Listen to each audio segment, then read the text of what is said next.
Uncovering the unsung hero, the role of the workshop foreman. Join passionate automotive trainer and coach Andrew Uglow as he discusses why this critical position is often overlooked, the impact foremen have on daily operations, and the shocking lack of training they receive. Hear about his proposed solution that will revolutionize the industry. I'm your host, Anthony Pearl, and this is the Frictionless Workshop Podcast. Let's get cranking.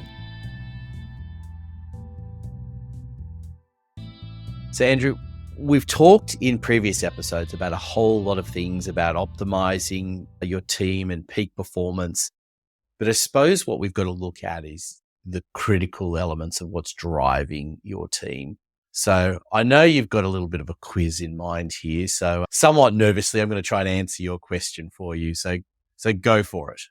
For sure. And so for the people listening, there's certain parts in business that are like bottlenecks, like things that if you don't get these things right, everything goes pear-shaped because those elements are not right. And so the question that I wanted to ask was, who is the most instrumental? So which role or which person in the workshop is the most instrumental to the smooth, efficient day-to-day success or operation in terms of getting jobs in, getting jobs out, completing work, and doing it in a way that's profitable, right? Anyone can take forever. That doesn't take as much skill, but doing it in a way that's efficient and profitable.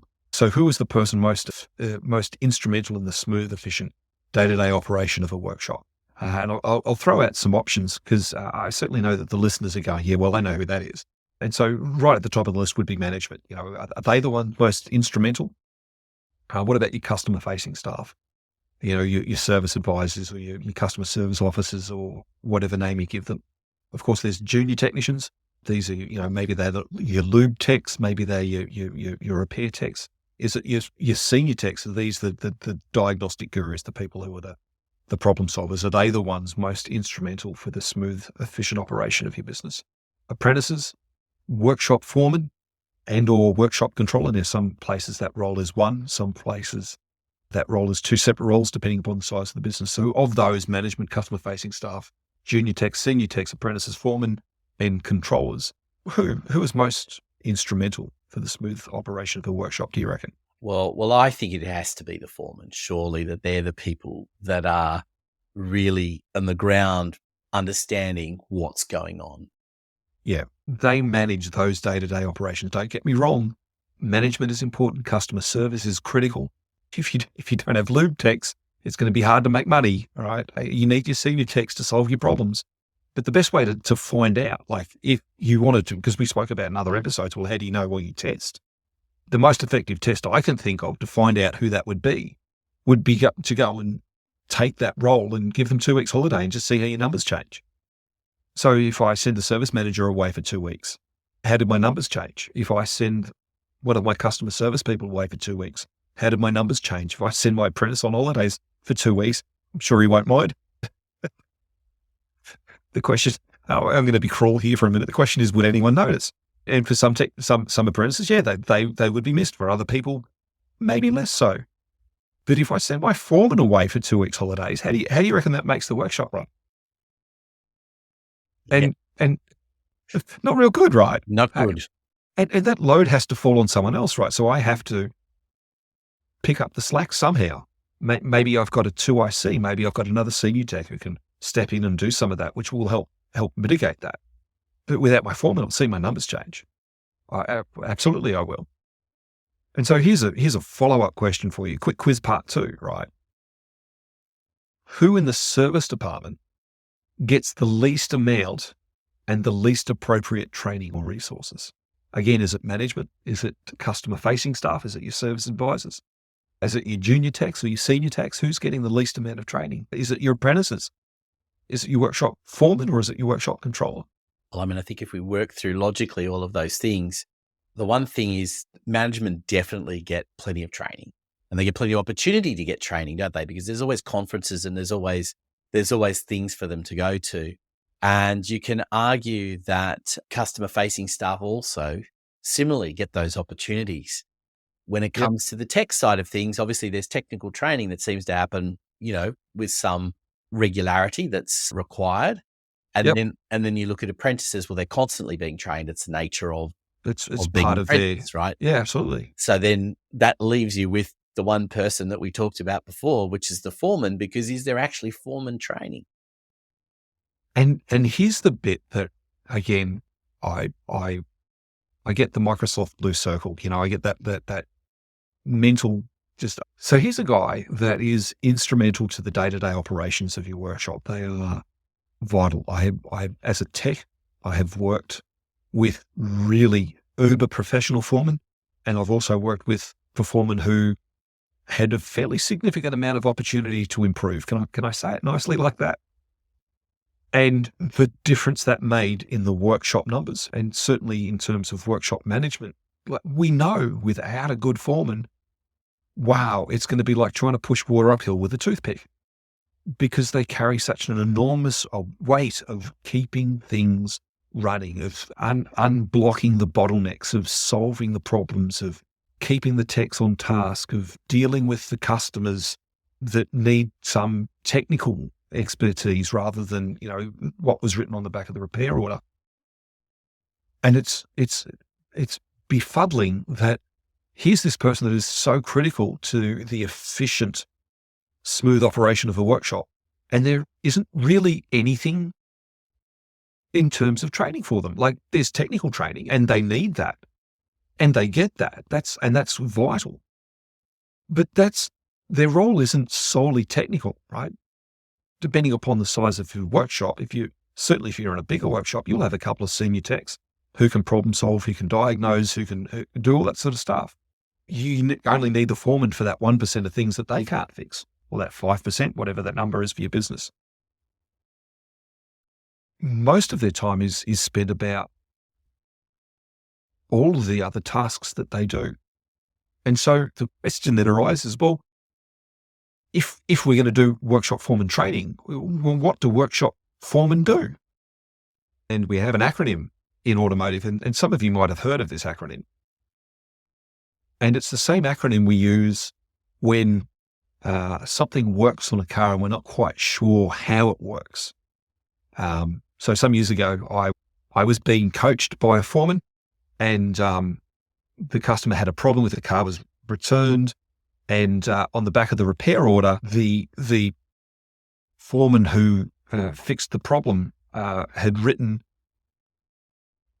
that the component that was being repaired used PFM, and we changed out the component and solved their problem. And so people have gone, what's PFM? Well, PFM is how something works when you don't know how it works. It's called pure magic. You can fill in the F yourself. And so it goes back to the question of, well, what do foremen do? Well, it's PFM. It's pure magic. They do the work. No one's really quite sure what they do. And yes, we've got job descriptions, and we've got HR roles, and we've got all that sort of stuff. But that's just a veneer on what's really going on. And so I want to just do a quick shout out to Chris Collins. And again, Chris, if you're listening, appreciate your list. I went and did a bit of research to find out, what exactly it is that foremen do. And again, this is on the back of my own research around what foremen do, being that I frequently have workshop foremen in my workshop and in my training classes. And this has been a hobby. Is that the right word? It's been a question that I always ask when I have foremen, because I ask the question, have you ever done training on how to be a foreman? And as yet, I've had of perhaps thousands of people, I reckon I've had 3 people who've said yes. Mm. I was just going, well, hang on a minute. Here's this role that is absolutely pivotal in the successful, efficient operation of your workshop, and they've never had training. Like, how does that happen? Like, show me another business where you would get away with that. The Frictionless Workshop podcast is brought to you by Solutions Culture. For details on how to get in touch with Andrew, consult the show notes below. And don't forget to subscribe so you don't miss an episode.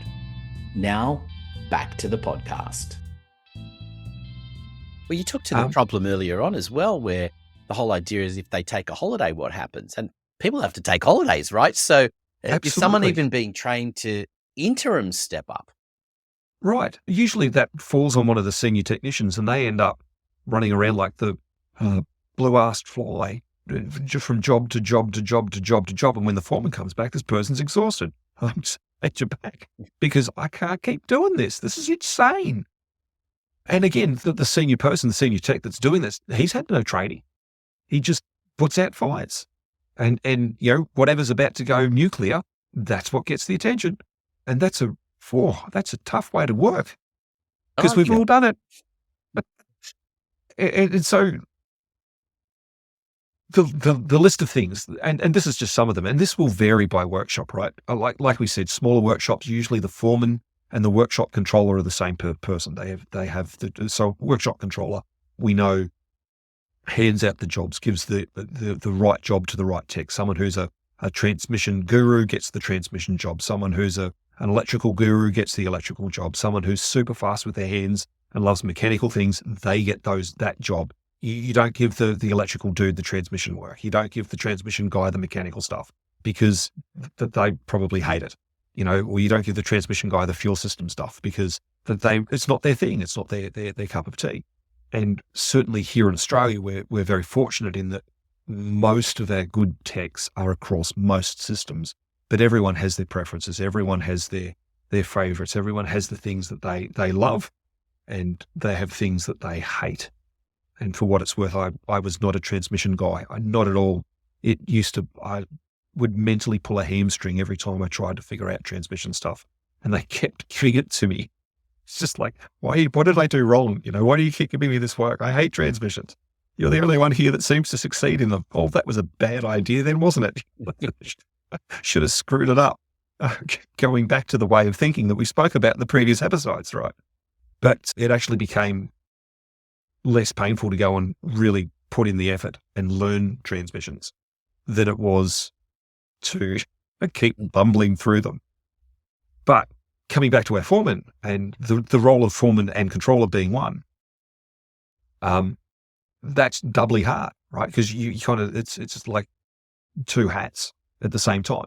And for smaller workshops, that's just what you do. For larger workshops, they split that role out, and well, they should. So what do foremen do? Oh, Anthony, I'm really glad that you asked.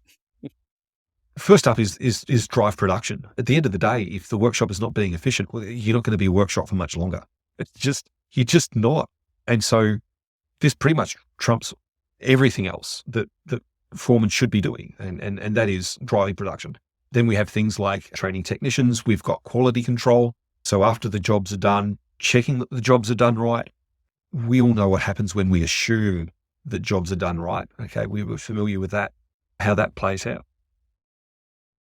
They usually, and that's probably not right, they need to be across all of the latest manufacturers' bulletins. If you're working in an automotive dealership, they need to be across the various bulletin boards, the various service information.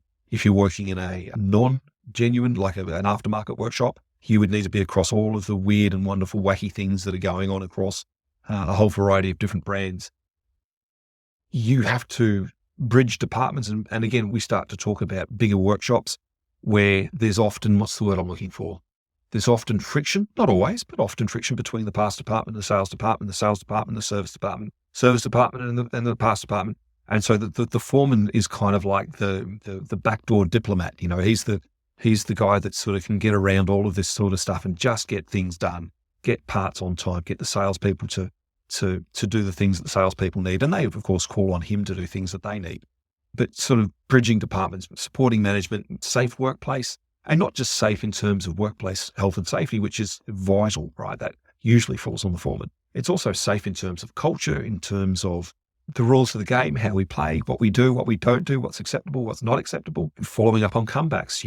If a car was believed to be fixed and comes back not yet fixed, and of course the customers in a variety of different states, sometimes they're understanding, sometimes less so. Well, it's often the foreman who's going to be, particularly if it's a technical challenge, it's often the foreman who gets called on to go, well, hey, can you have a word with Anthony because he's been out of shape because his car wasn't fixed. And so it's the foreman's job to manage some of that. And that can escalate up to the service manager. Motivating team, handling conflicts between technicians. No workplace is a hub of harmony necessarily. There's friction for a variety of different reasons. And so the foreman puts out those fires and stops them from turning into World War III. I've, again, worked in workshops where we worked really well as a team. And I've worked in workshops where we did not work very well at all as a team. And one of those is far more efficient, who knew? But it was the foreman that just ran interference for things, to the point of moving technicians, like you're going to work down in this corner and you're going to work up in this corner, and east is east and west is west, and you two to just don't talk to each other. Don't even go near each other, because it's just going to end up in World War III, which not ideal, but that's at least brought what's the word I'm looking for? A loaded piece to the situation. Of course, they problem solve, they deal with all the technical issues, and they're constantly having to stay on top of all of the technology that changes. So what do foremen do? Oh, not much. Nothing at all. Why would we bother? Technical training will do. Why would we train them on any of those other things? And we didn't even mention managing up. Like a good foreman is like a right arm. Yeah. Try doing without your right arm for a week. Yeah. Well, it is, it is almost like you need that idea that they take a week off and you see what happens. Yeah. And it's that unrealized amount of effort that they put in, which is such a huge thing. And I know this is something we're going to delve into more in future episodes, but just kind of to wrap things up on this discussion of the foreman and appreciating the value that they bring to the table. Is that universal across, in the industry? Do you think that is really a thing that people don't appreciate the value that a foreman brings, and this whole idea of even training them and looking at them has just been something that's been neglected? Look, I go back, it goes back to that song, you don't know what you've got till it's gone, right? There's a Big Yellow Taxi, I think it is. Yep. The song. And I'm going to argue it's true for foremen. You don't know what you've got until they leave. And then, whoa, do you find out, and at speed and volume. And part of the challenge has been that we can't measure it, or we haven't been able to measure it. We don't have a metric or a KPI on our list of KPIs. Like we measure gross profit, we measure labor per RO, we measure all of these other things, productivity, efficiency, etc. But we don't measure foremen. Like, how do we measure foremen? Foremen are typically a non-productive role. That is, they're not expected to have a productive input. But without them, things go south. And I've devised a way, because it's how I roll, I've devised a way to measure what foremen do. And I've called that unrealized efficiency.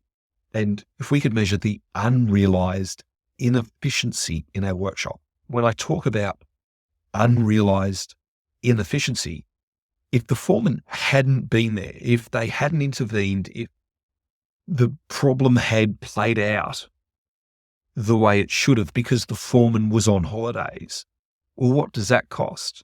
What's that number? If that part was replaced and Tech A said, oh, look, we need to change out the widget, and they change out the widget and they test and the car's still not fixed, that amount of money that we just lost on that job, how much is that?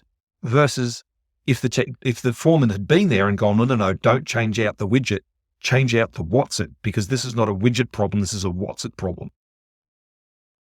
And they change out the what's it and it solves the problem.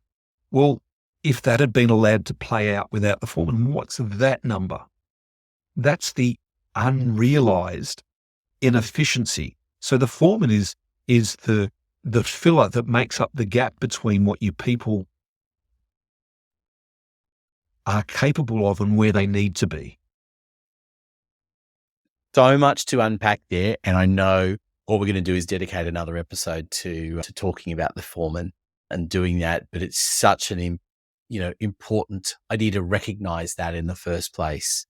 And I think that's really says a lot about the industry, doesn't it? That arguably the most important person is going unrecognized. Just unrecognized, but untrained.